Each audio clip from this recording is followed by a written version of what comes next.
Hi, y'all. This is Kristen Chenoweth. Hi, I'm Gloria Stefan. This is Sarah Bareilles. Hi, I'm Patty Lapone. This is Lin-Manuel Miranda. You're listening to the Broadway Podcast Network.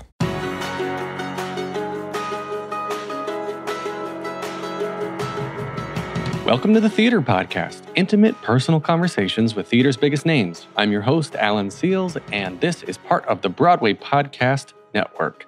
This episode today is with Broadway veteran and performing artist Desi Oakley, and immediately we get into what Desi is short for. Bet you didn't know it was short for something. She is such an incredibly self-aware individual. We got into this deep conversation that veered away from theater for a while. So if you just want to know about the psyche of somebody on Broadway, this is the episode for you. It was incredible how she started to get these anxiety moments from being on stage by herself, dealing with the success of, leading the first national tour of Waitress.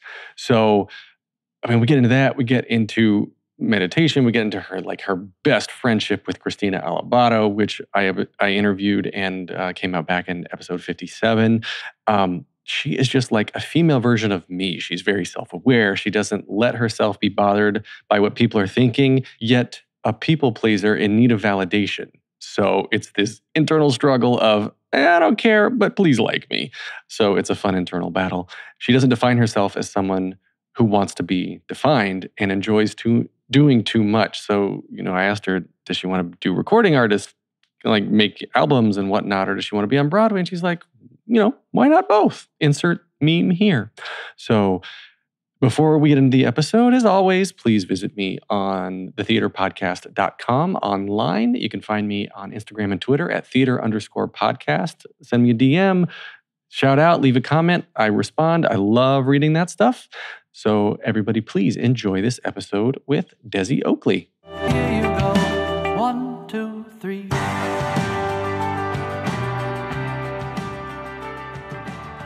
She made her Broadway debut in Wicked in 2012 before going on to shows such as Annie, the Revival, which was also in 2012, the first national tour of the revival of Evita, Les Mis, and even starred as Jenna in the national tour of Waitress. She's appeared on TV in Gotham and even has a couple of albums of her own as a recording artist out there in the world, and she could most recently be seen as Roxie Hart in Chicago.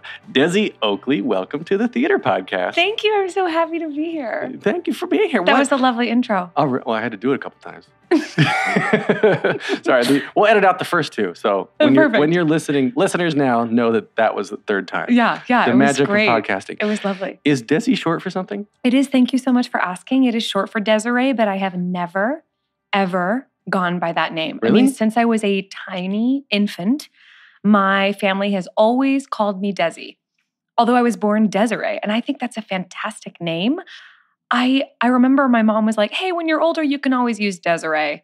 And I'm older, and it's still Desi. And I don't know, maybe older is like 65, but I think I'm going to be Desi forever. It's what really stuck. Desiree to me seems like an older lady name. It's a beautiful but name. It is very beautiful. I feel grateful for my name. There are people that don't like their name, and I am not one of them. Well, Desi, I think, is cool. It's a fun name. It's very unique. It's unique, but no one's also what I love about it is no one's like, what'd you say? Yeah. Do you know what I mean? I'm so intimidated to repeat it.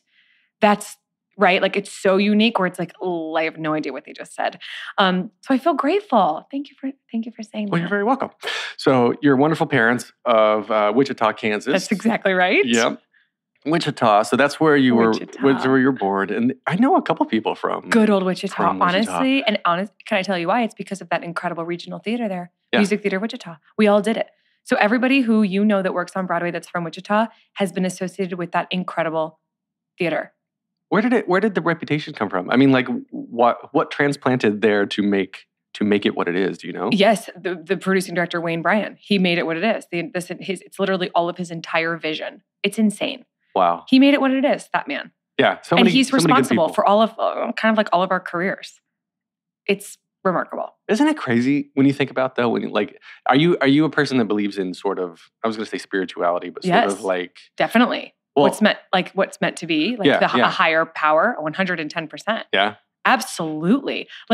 Yes. Yeah. I don't believe that there's much coincidence. I like really think that like things happen for a reason. So this guy Wayne moved to Wichita to like Yep. just make like he's changing Broadway. No, literally. Yeah. Yes. Yes. It's not happenstance. It's like truly divine. Okay. We'll come back to that. Okay. All right. So what was your childhood like though? Were you at Wichita? Like were you performing there as a kid? A little bit. Yeah. So they have kid opportunities, but not much. It's mostly, you can run across the stage waving. I always like, it's really sweet. I always say like my mom, this is what I always say. I say, if my mom bent down to get a mint out of her purse, she would have missed me, but I was in the show. Okay. So I was really proud. That's huge. Come on, it's huge. Yeah. And also that particular house, like 2,300 seats. I mean, it's gigantic, gigantic. So it feels like such a huge deal, and it is such a huge deal. But absolutely, there's like, they do like, it's always in the summer. So it feels like summer camp. It's very sweet. Other than that, yeah, there's actually, because of that theater, I think there is a lot more opportunity. There's young people, theater. Like there's community theater, there's camps and there's little classes and there's really good stuff going on in Wichita. There's a lot of arts. I'm really proud of it. And some people are like, whoa, you have that classic story. Like you came from Kansas and you moved to New York. And like, I mean, literally Thoroughly Modern Millie is about that. Yeah. So cool for me. I'm Millie. And dream roll, #dream roll. But yeah, for sure. Like I will say it is not just tumbleweeds and like hay bales. It's a really amazing, fine arts community for sure. Well, your parents though, I guess when did you start? I'm an alien. No, I'm a total unicorn. I've come out of nowhere. They don't have any. No one in my family has ever performed. So were you just like, I want that, and you pointed at the theater, kind of, and they were like, okay, kind of. You're not my kid, but kind sure, of, yes. And like honestly, we like learned it together. Like they didn't have any idea, and honest. So my mom gets asked a lot, like especially like that stage mom moment. She says, Desi was always dragging me.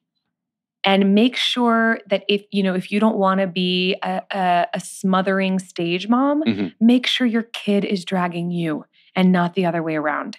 And I think that that's a really beautiful point is, and she would come home and if she would say, how was that audition? Gosh, like you were up there in front and she didn't go to the director and say, how is Desi? What can I do? She trusted me to say how it was and I think that that's good for any kid in anything, not going to my sister was a swimmer, like not going up to like at the swim meet and being like, she trusted my sister with how the practice went or whatever, So yeah, I feel really lucky. My family is amazing, but I am kind of an alien. How many siblings do you have? Just one sister. One sister? And she was like sports, right. All sports, just volleyball, like incredibly athletic, never did any of it, just none.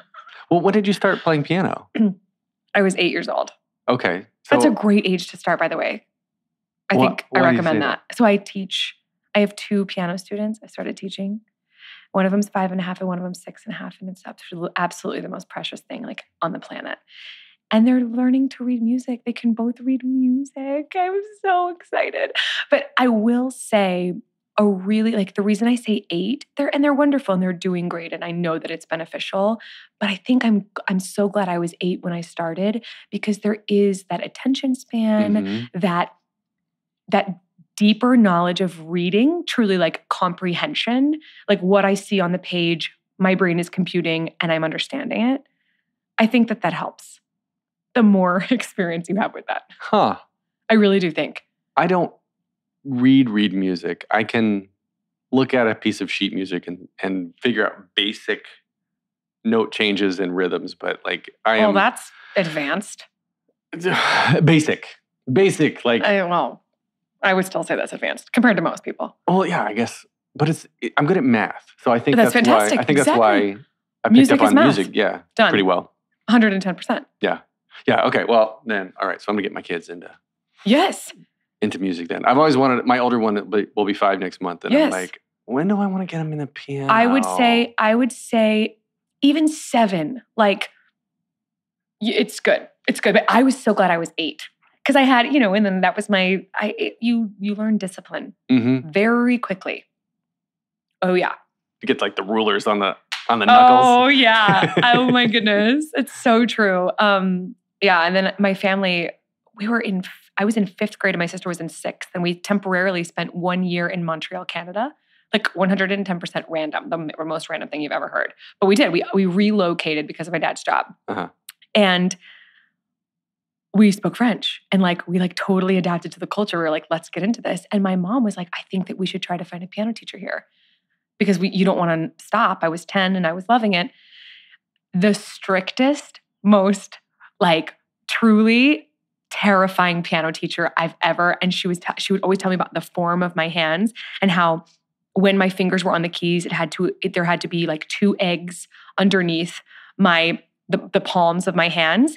And if I ever smashed my egg, she would say, she would kind of swat my hand a little bit. She did. And I was like, she hit me. I took violin lessons when I was probably 7 or 8. Great. And it was the same sort of thing. I had this teacher, and I don't remember where she was from. I think she might have been from the Ukraine or something. She had this accent, which made her scary to me because I didn't know anybody else with an accent. Right, of course. And with the violin, she said, you have to remember there are little froggies under your fingers, so don't press too hard. And when as a kid with my little hand, my little 3/4 size violin, tiny. Yeah, and I was. You were like, I don't want to squish the frog. You're squishing the froggies. Oh no, you squished the froggies. You squished the frog. Oh God, no, please, no, no. And my teacher was like, don't smash the egg. You're like, oh my gosh, okay, don't smash the egg.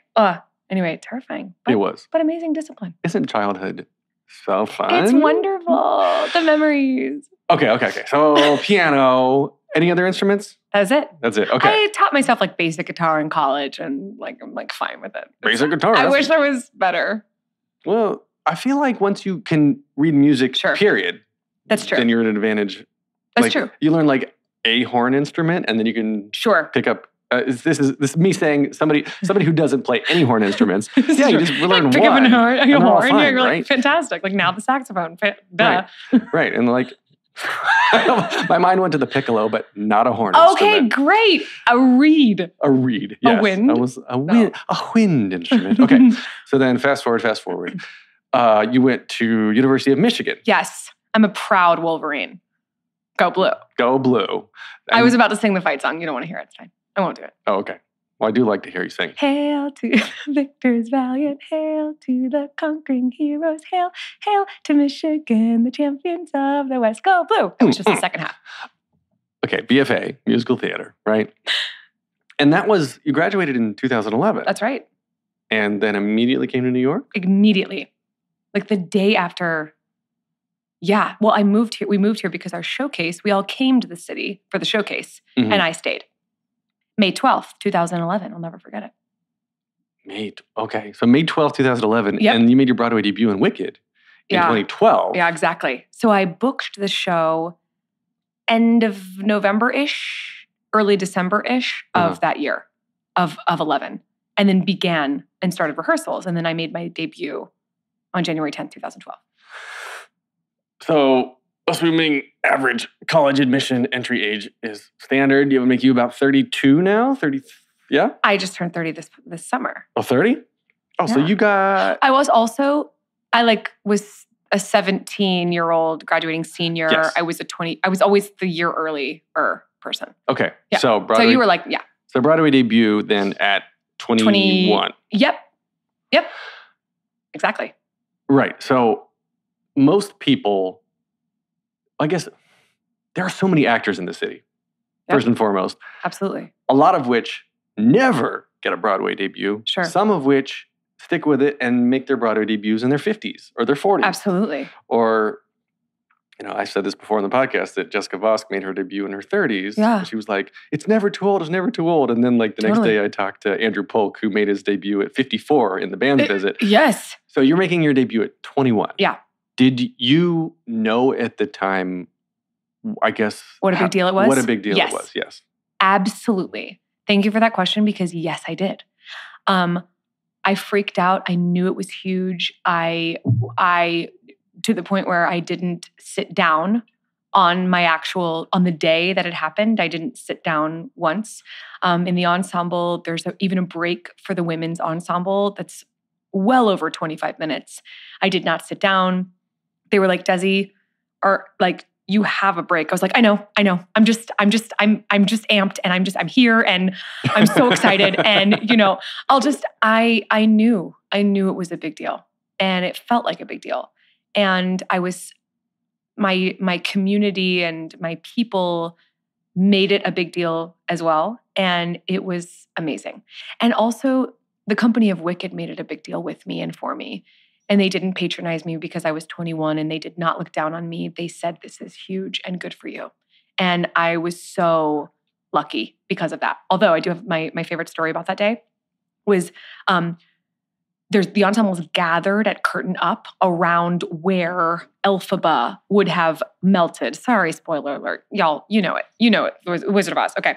So we're gathered around where she would have melted and we're in a frozen position, right? So we're kind of all gathered around it. And before the curtain actually goes up, we assume the position relatively early, a few counts before the curtain goes up, right? Like the professionals that they are. And my heart is pounding out of my chest. I have my hand in, kind of like a hands in. That's actually kind of what it looks like. I have my hand in the middle and I kid you not, I feel my heart beating all over, like my whole body is just feeling my heartbeat.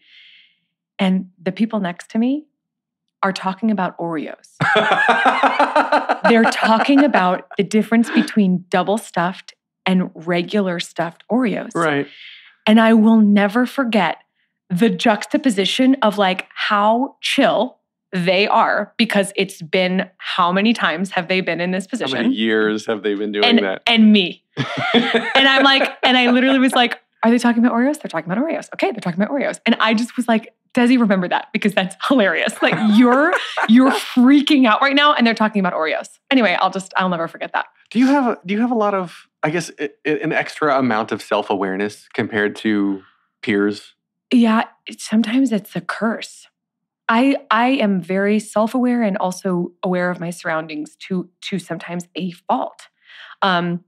So I just notice everything that goes on around me. Like I notice what is happening in sounds and conversations and how loud I'm being in the room or what should or shouldn't be happening. And that also socially but sometimes like to a fault because it leads to overthinking. Right. Well, that was what I was going to say, that like, that seems like it would work to your disadvantage as an actor. It does.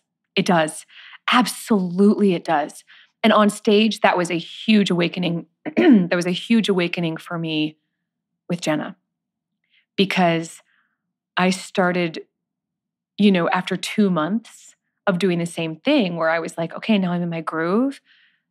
Instead of feeling the freedom, I was so hyper aware of, oh, I said that line differently, or oh, the audience reacted differently, or oh, wow, like it became actually a problem. Instead of like the good part of like, ooh, and I'm recognizing that and yay, and like, this is great. It was like, oh no, this is different. And now I'm noticing this, overthinking. So what happened? So about halfway through the run, I started seeing a therapist. And when I say seeing, I was on the road, so it was a phone call. But I started to kind of develop for the first time in my life on stage anxiety. And that anxiety is what I truly believe was it was a combination of things. Like not necessarily trusting that I was safe on stage.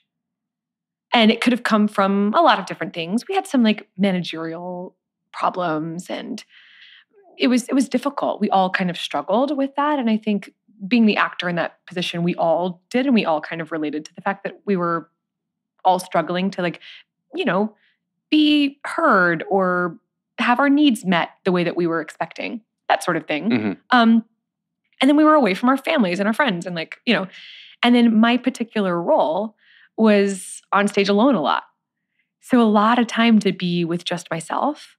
And I think it was kind of like I had all of this support and all of, the team right behind me. And then then it was like they were gone. And then I just sort of felt alone. And that sort of started to get to me. And I recognized too, as a supreme extrovert, that this might be manifesting itself like I don't spend time with myself. So I'm legitimately alone on stage with Jenna. Uh-huh. And then the pressure of the 3,000 people in the audience, #tour houses. And whoa, I think it was like a really big awakening of like, oh my gosh, I'm not comfortable here. I'm not thriving here. And I sort of was like the opposite thing of that freedom, like, yes, I'm in my element, I'm doing my thing, and I'm like feeling myself. The opposite happened. It was like, I'm doubting myself. I'm questioning myself. Why did I say that line like that? Whoa, that was not how I planned to say that. Like, what is happening? Like, what is going on? Like, it turned into doubt or anxiety. Right. Because it was all new. So new. So have you, I guess, well, you found a therapist that Yes. you were talking to on the phone. Right. And it was so helpful. So helpful. I'd never even said these words out loud before. Oh yeah. Because I had never Therapy's so great. I'd never experienced that kind of anxiety before. Like I've experienced like general anxiousness perhaps, but like not like, oh, this is manifesting itself in like, I can't do my job to the fullest extent.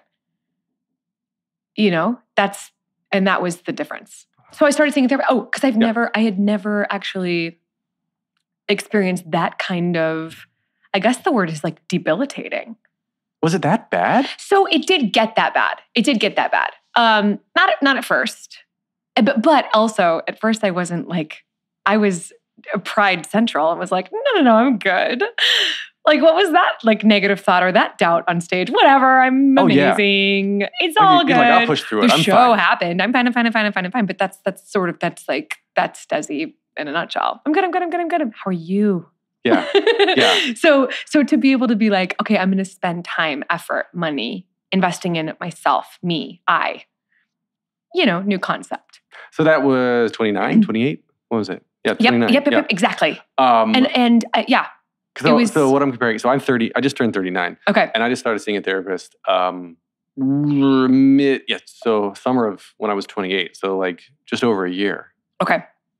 And it's helped me, it's turned me around. Like a combination of that and the podcast. Yeah. Because I'm staring at you in the eyes for an hour. Yeah. Our oxytocin our brain is releasing oxytocin because it's like human contact. Connection. Connection is everything. Yeah. Connection is that's my favorite word. That's my number one. That's why I do everything I do, is to connect. That's why I do this business. That's why I invest in my friendships and my relationships. It's number one. It's the number one word for me. Why do you is there a deficiency in the connection? Why do you feel why do you look for that connection? I know why I do. Right. Maybe like I don't think that there's a deficiency. I think it really is how I'm hardwired. And I have proof of this since I was a child. It's just like truly how I'm hardwired. I'm a people person. I love people. Like I would walk up to like, if my parents turned around for 1 second, I'd be at the other table, like talking to people like, you gonna finish that burrito? I don't know, like whatever. Like introducing myself, saying hi. Like I just want to like know people. Mm-hmm. Knowing people is my favorite thing ever. And like, not to mention finding something that I can connect with to them. I don't know. I don't know like where it, besides the fact that I know that it really is deep rooted like within me. But then, right? So every opportunity, going back to Jenna, like every opportunity to sit there on stage and to connect with myself or those deep feelings, and I ran away. Some part of me was like, nope, right? So like, and then therefore the anxiety started because I wasn't into being like, girl, you cool with investing in yourself as much as you invest in other people? And I was like, no, are you crazy? Like, right? So I think that's what was going on. And now I sort of like can see that and know that. And that's where I feel like I have grown immensely is like, But it can kind of be a scary thing. It's totally scary. It's kind of terrifying. Because I'm the same way. It's like, no, I can deal with it. I got it. But it's scary to admit, first of all, that you have weakness. Ooh, vulnerability. Big time. Yeah. But that's the which, best okay, yeah. thing. It was the best thing we could do. Weakness was the wrong word, yes. Vulnerability, right? which no, a lot of... but we see it as weakness. We see it. Right. Or it's categorized as such. Yeah. Right? So that's the stigma. Possibly wrongly. Yeah. Right. That's the stigma that through these conversations in the podcast and through just talking about my own personality and exposing, the people that others look up to and that they are just human. Oh my goodness, please. Right? Always. Like I'm trying to reverse that stigma of like, oh, you're seeing a therapist? Oh, something must be wrong with you. No, listen. No. So my favorite analogy, the way that I've like sort of been describing it is, so for instance, okay, let's talk about the way that, so for anybody listening who's considering therapy, like this is huge. So I was having a specific issue. It was on stage only. Mm-hmm. It was because of maybe XYZ, but it was happening to me. So when I started calling my therapist, that's like me saying, hey doc, there's something going on with my knee, and the doctor's saying, cool, let's look at your knee. Like they're not going to go. So a lot of people are afraid to go to therapy because they're like, oh, I don't want to introduce myself to somebody and start back at when I was born and with all my family drama. A doctor's not going to say to you, all right, so you sprained your knee. All right, so how often do you get a massage on your neck? Mm-hmm. It's like, no. They're going to examine your knee. They're going to go right to your knee. And they're going to eventually, over time, they might say, oh, wow, it looks kind of like you're putting too much weight on your left leg. Mm-hmm. Oh, okay, well, your hips are a little bit out of whack. Oh, interesting. That's because, like, it's over time. So I think people are afraid of, like, addressing an issue like it would be a medical situation. It's just as important as our bodies. Oh, yeah. Well, maintaining mental health is as important as maintaining physical health. 100%. And that's the stigma we have to get over. What do you do now? Do you meditate? Oh, yes. Oh, yes. Okay. So prayer life, meditation, yoga, essential oils, crystals. I don't have an acronym for it, but we should. So meditation, prayer, yoga, crystals, and essential oils. Well, you got some E's in there. So essential oils. MEPCY. MEPCY. Okay. Meditation, essential oils, prayer life, crystals, yoga. MEPCY. That's me. And that's your guide to, mental health. MEPCY with Desi Oakley. That's me. Yeah. But yeah, it takes different shape. But like, I feel like whatever works, for you, I think it's important to find and honestly, it's connection with self or higher self. And it's groundedness. It's groundedness. It's different levels of that, like true groundedness. Oh, absolutely. For me, what's still new to me that I'm actively, consciously having to tell myself to do and practice when the moment comes is to be okay with being down. Absolutely. Because I was taught from the relationship with my parents that when you feel bad, just ignore it and it goes away. Sure. Push it away. Sure. Push through it. Sure. And that generation, like too, not trying to give them throw them a bone, not trying to throw them a bone, but like they definitely, I do feel like there's a generational situation going on. Right. Oh, absolutely. Yeah. And yeah, so I'm trying to sit with being unhappy and not like in the moment, not analyze what it's from or not trying to figure out how to get out of it. Just acknowledge it. Yeah. And acknowledge, that's amazing. I've learned through yoga to stop labeling stuff. I've heard and read that it's important for our brains to label safe, not safe, because that's just literally like it's fight or flight. That's just part of our DNA. That's like the makeup of like how humans exist. Your lizard brain. Right? Is like safe, not safe. So labeling things is actually really important for our brain to feel safe or not safe. Mm-hmm. Other than that, it's totally unnecessary. We label everything though. So we say cool, not cool, pretty, skinny, fat, ugly, unappealing. That's where we start to get, or wrong or weak, right? So like those labels don't serve us. Instead of just being like, okay, I don't need to say this is bad or good. And I learned that through yoga. So if you're in a position that's difficult to hold, right? So let's say you're even in plank or holding a plank position. And the brain immediately goes, this is hard, this is hard, this is hard, this is hard, this is hard, this is hard. That's label, label, label, label, label. And it's like, hey, can you just say that this is a plank position and I'm holding it? My heart rate is accelerating. These are things I'm noticing. My body is quivering a little bit. Things I'm noticing. It's just, and by the way, now 15 seconds has already passed. And how long have we already held the plank? And just right? So it's just like less label. We're capable of so much more than we think because we just label things. Anyway. I can see why. Thank you for coming to my Google Talk. I can see why you and Christina Alabato are such good friends. Besties for life. She sat there in that exact same chair. And good I officiated her wedding. I'm I sorry. know, I'm I was so gonna proud. bring that up.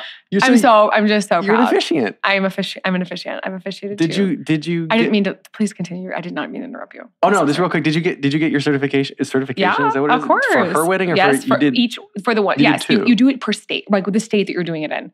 So it's by the state. Yeah.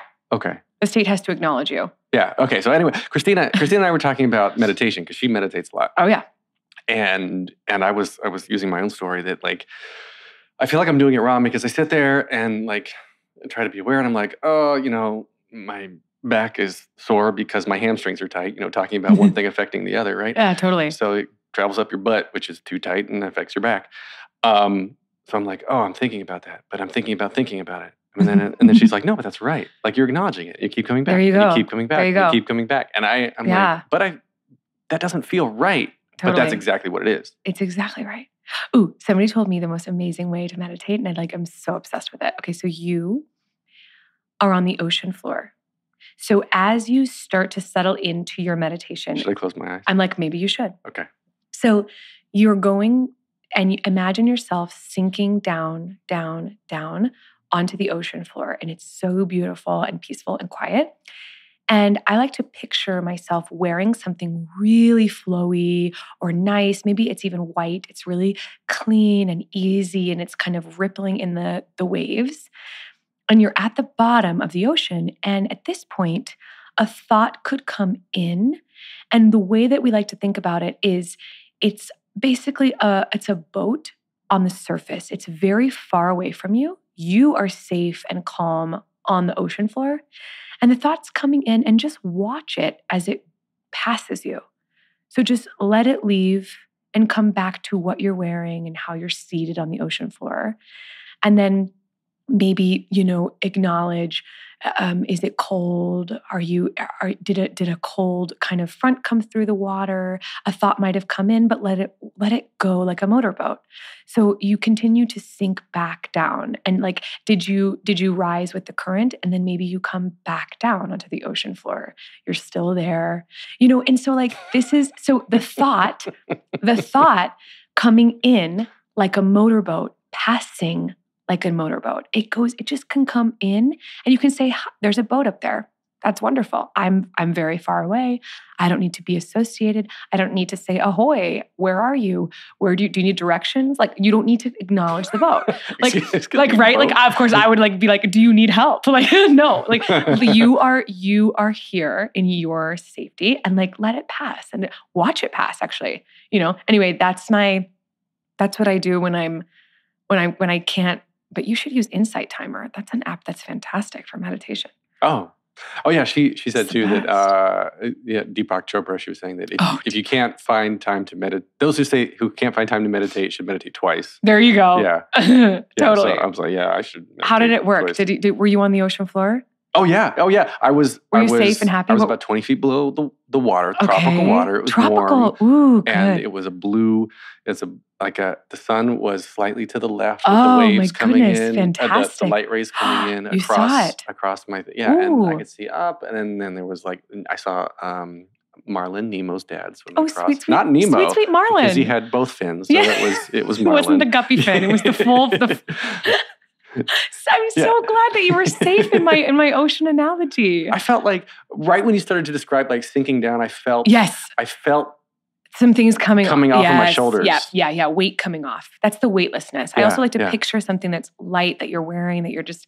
Oh, I look good in a white dress, by the way. You look great. Yeah. That's what I was picturing. I was like, oh, I'm in a white dress. This is cool. No judgment. I look great. I look great. No one's here. The boats can't see me. I'm chilling. Right. I'm safe. Don't care. I'm safe. Fish don't care. No labels. That's right. Okay. Back to theater. Or maybe. Let's see. Where was I? Going through my notes. Oh, yeah. So let's talk about Christina. I brought up Christina. Oh. You guys, the two of you do, what's the website called? It's Pop Rock Broadway. Pop Rock Broadway. That's what it is. Christina Helena Alabato and I met doing the national tour of Evita, where I was the Ava Prone alternate. They kept that true to the way that Patti LuPone, she my other best friend, Caroline Bowman, was playing it 6 times a week, and I did it twice a week. Mm-hmm. And Christina was the mistress. And we met, and I'll never forget meeting her. It was the first day of rehearsal, and it happened to be Chris's birthday. And she was like, do you want to come to my birthday? I was like, we just met. And she goes, yeah, but like, I think it'd be fun. And I was like, I love you. Like, it was like immediate. It was like immediate. And I was like, I think I'm going to love this person forever. And such is the truth. So we have lived a lot of life together, the ups and the downs. I love walking with Christina in this business and in our city life and in our relationships and in like we love being each other's like person to call. We brainstorm business stuff. Like she gets it. We just get each other. And we both have had success in this industry singing pop rock, like specifically pop rock, like that exact genre. And we were like, you want to start a company? I kid you not. And I said, I think that there's a huge market for the fact that a lot of Broadway is pop right now. It's rock right now. It's folk. It's melodic, Sarah Bareilles. It's Ingrid Michaelson. It's this like, you know what I mean? Once this instrument forward music. And we know how to do that really well. And I don't say that, I'm trying to say that humbly, but like we get that. Mm-hmm. So we were like, we could start this. So we started Pop Rock Broadway and it became a smash hit. We literally just had our first master classes and it was so phenomenal. It was like, it surpassed all of our dreams and more. And we can't wait. There's going to be so much more. Oh yeah, you were saying November 3rd was when you did the first exactly. one, right? Yeah. It was just this past like a couple weekends ago. And we're thrilled. Like we're thrilled out of our minds. Now the sky's the limit.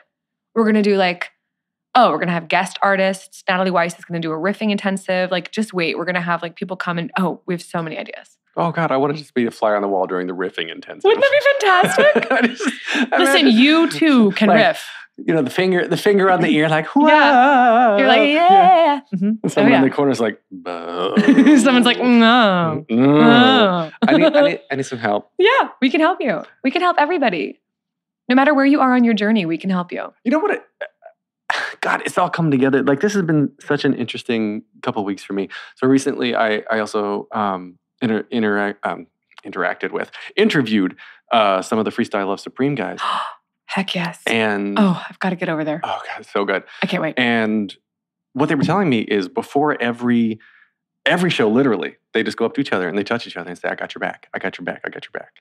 Aww. And that kind of makes me want to cry a little bit. Anissa Folds, one of the newest ones, like Broadway debut in Freestyle Love, she just joined the Academy back in March. Like it's that her trajectory is just skyrocketing.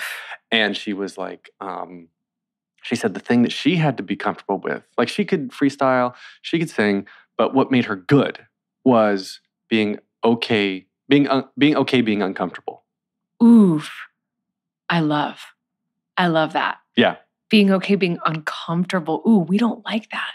Right. That's the labeling you were talking about. Yeah, we're like, ooh, this is uncomfortable. I'm out. Yeah, I'm out. I'm tagging out. Bye. Ooh, that's so good. I'm so glad you shared that with me. Yeah. So you can take that. That's for free. I will. Oh, appreciate you. What's your Venmo handle? Okay. Love. Yeah. Love. So that's what reminded me when the riffing. I was somebody over the corner. I was gonna make probably Right. now an improper joke about just someone not being like Being able to riff not well. being able to do it and then getting sad and leaving. Right, but then you know what I would do? I would say you're labeling that person is not doing well. That person is living their truth on their journey. That's that word truth. Yeah, they what is your truth? What is your flow? They use the word flow. Oh, I love that. And I've been, being the self-aware person that I am, I've been trying to figure that out. And I don't know. Like I've come a long way with therapy and self-awareness and being okay with my ups and my downs and whatever it is. But I still can't quite figure out what maybe I want to label it too specifically. That's fair. Does that make sense? It does. It makes perfect sense. Because I'm like, what is my flow? Do I want to be a podcast host? Do I want to be an engineer? Well, you have a lot of strengths. And I think that that's actually something to celebrate because I can kind of relate to this. Like I'm a woman who wears many hats and that's a great thing. That's a great thing to but why does it have to be one thing? This is a gigantic, vast, crazy life we live in. Like maybe your truth is here, there, and everywhere. Well, that's actually something I wanted to get to with you is because you've done the Broadway track and you've also got a track as like a recording artist. Yeah. Yeah. And you're damn good at that too. I appreciate you. I love writing music. Again, since I played the piano, I've written music since I was a kid, writing songs. I don't know. They just come to me and I write them down and I play them and it brings me great, great joy. And I have to stop thinking, by the way, about what people are gonna think about my music. If I waited to make sure everyone on the planet liked my sound before I put out an album, I would never do it. If we waited until we were ready, we would never do anything. Yeah. I was like, you know what? This brings me great joy. There's nothing like sitting behind the piano and singing. I come alive. I was like, no, but you can't be a singer-songwriter. You're on Broadway. Desi, you have to pick one. I'm an all or nothing person, 110 in. You can't divide your time. What are you thinking? What? I wasted way too much time there. Come on. If it brings you joy, do it. If you want to create, make. Who cares about how it's received? You know what I mean? I'm so glad that I got over that. Well, are you constantly or are you consciously making choices to go back and forth between the two or I let it be organic. I'm really trying to let things be so real. Same with my social media. People are like, how do you know what to post and when you post? If I don't want to post something, I don't post something. Mm-hmm. If I'm not interested, if I don't want to write a song, I don't make myself write a song. If I but whatever I feel, it's I try to just be in the moment. I'm trying to be in the moment. I'm such a planner. I'm so type A. Yeah. I just try to be whatever. Okay, I really want it. I'm behind on the deadline that I set for myself. Oh no, boohoo. Whatever. Who it's your cares? Own deadline. Right. But make a goal. Set a goal. Try. Absolutely. Having goals is fantastic. Good for you. But don't beat yourself up if you don't achieve them. That is okay. You're striving. You're a striving, living, breathing human being. Well, are you now that you've left Chicago, you did the master class, and so now is it recording artist time again? A little bit. I'm kind of in the abyss. I am in a lot of self-initiating moments. I'm going back home. I just announced today that I'm going back home to Wichita to do a concert there called Coming Home. It's my first concert in Wichita ever since I was, 17, playing Ariel and The Little Mermaid. And so I'm going back and it's a family-friendly concert and my niece and my nephew are going to hear Aunt Daisy sing for the first time. I'm so excited. Aww. Anyway, so it's kind of I'm making things happen, self-initiating projects left and right. And some days I allow myself to be wow, this is hard. And then other days I'm this is amazing. Mm-hmm. I'm so capable and I live in the best city in the world and I've got so much support and I'm so blessed. It's insane. But then other days you're wow, okay, I am my biggest self-advocate. And then I call Christina and I'm hey, Chris, why am I down today? And she goes, girl, if you are not your biggest self-advocate, then something's wrong. If you're not your biggest advocate, something's wrong. Something's wrong. If other people are fighting for your success more than you, girl, you got an issue. You shouldn't be doing it. Right. You're doing the right thing. If you're out there leading the pack of Team Desi, go girl, you're Desi. So it's like that, it's good. I have an amazing support system and I'm really lucky. Well, back on August 21st, Mhm. you made a post on Instagram with Oh my gosh. with the following caption. I'm scared. You're going to be misunderstood and you're going to be known. You're going to be judged and you're going to be seen. You're going to be misinterpreted and you're going to be fully heard. Know who you are and be confident in that. And there you'll find peace. Boom. Okay. I still mean it. So yeah. Did I say that? Yeah. Okay. Yeah, I cut and paste it. That's pretty cool. So I'm not sure. I also put in my notes, no question, just want to talk about it. Yeah. Yeah. It's like, that's just, there are people that are not going to like you. And there are people that are going to have they're going to want to have nothing to do with you as a person. And I like people. And I'm also a people pleaser. When I was 7 years old and I said, Mom, I don't understand why everyone in the class is not my best friend. I don't get it. I just don't understand. I'm like, well, you know what? You're going to be somebody's awesome best friend and there's different kinds of friends and there's different kinds of people and this is the way it rolls. And I find that a reminder like that is beneficial. And I don't think it's naive to want there to be world peace. I don't think it's naive to want people to get along and to want to be understood. And I don't think that's naive. But I think if you start to recognize that on your journey, not everyone is going to think like you, not everyone's going to react like you, not everyone has the same life as you or the same thoughts as you. That brings me comfort to know that it's just really okay to be doing you and happy with the people that know you. And if you know yourself, if you can spend a little time with yourself and really like yourself, then that is living in your truth. You're good.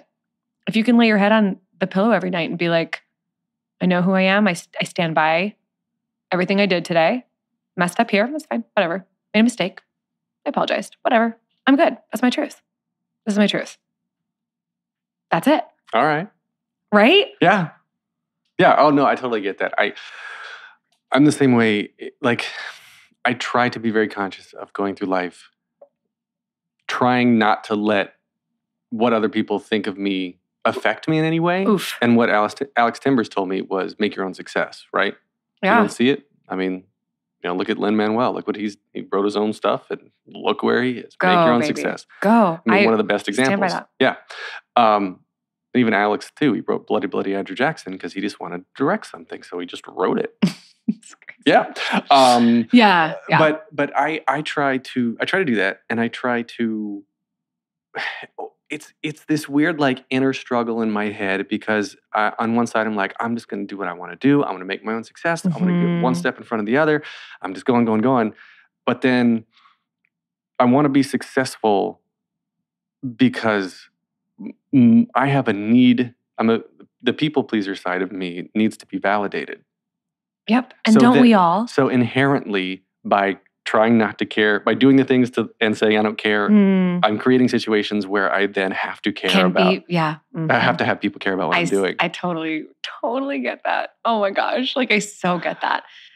And I think that's why I wrote that is I was like, but if you're like, or same with like, and that's what and not perfect. I like fail at this by the hour, but just trying to constantly have that be the reminder of like, it's going to stop me from putting out the album. It's going to stop you from making a move or trying. Like it will, because that power, that fear, it's huge. It's gigantic. Mm-hmm. It takes up a big amount of space. Debilitating. And it just shouldn't. It just shouldn't. And some days are better than others. And I also was finding the other day that every minute is different. And if I allow space for every minute to change, let alone an hour, maybe even a day, crazy. But like allow that minute to be what it is and like just know if actually there's a sudden change of emotion or change of spirit, like that's good. That's okay. Like every minute can be different. I don't know why I felt compelled to say that, but it's kind of irrelevant to what we were talking about. But anyway, but I just, like do you.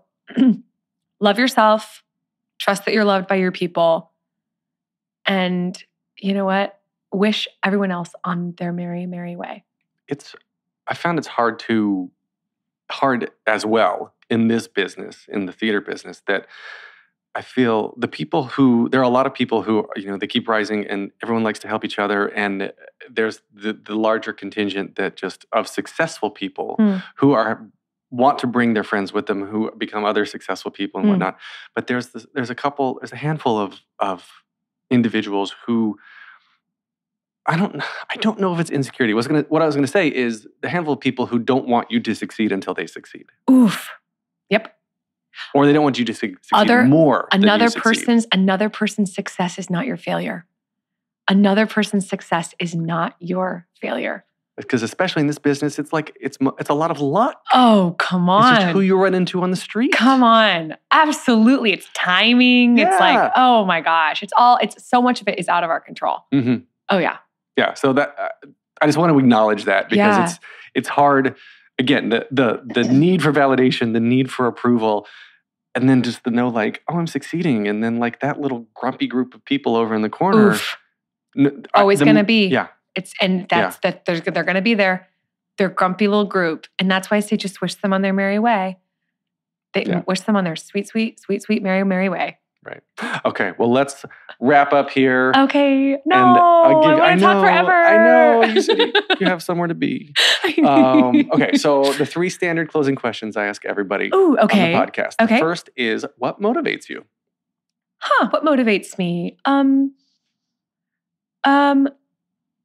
I think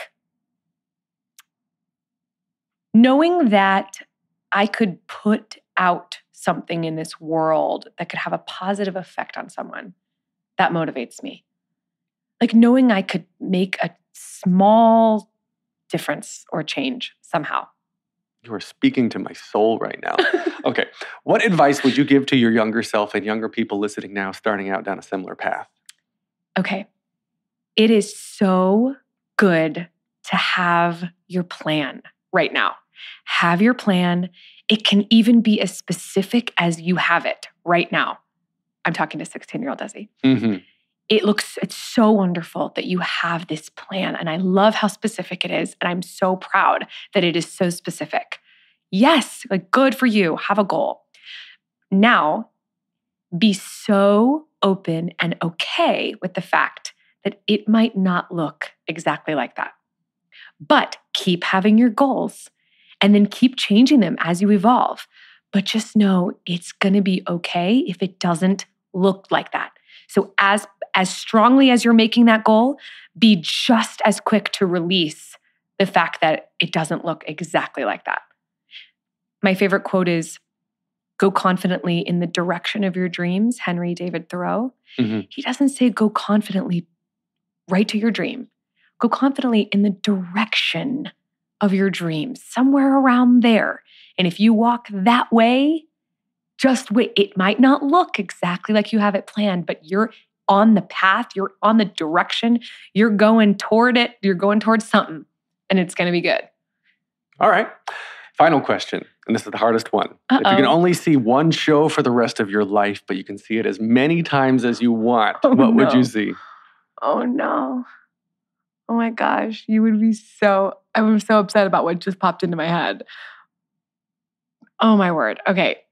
Can we laugh for a second in the way that I was going to say Wicked because it just really hasn't gotten old for me?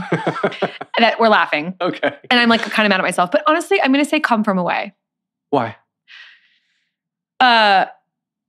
Genius writing. The story will always be relevant and it will always have an impact. And it's only 90 minutes. All right, fair.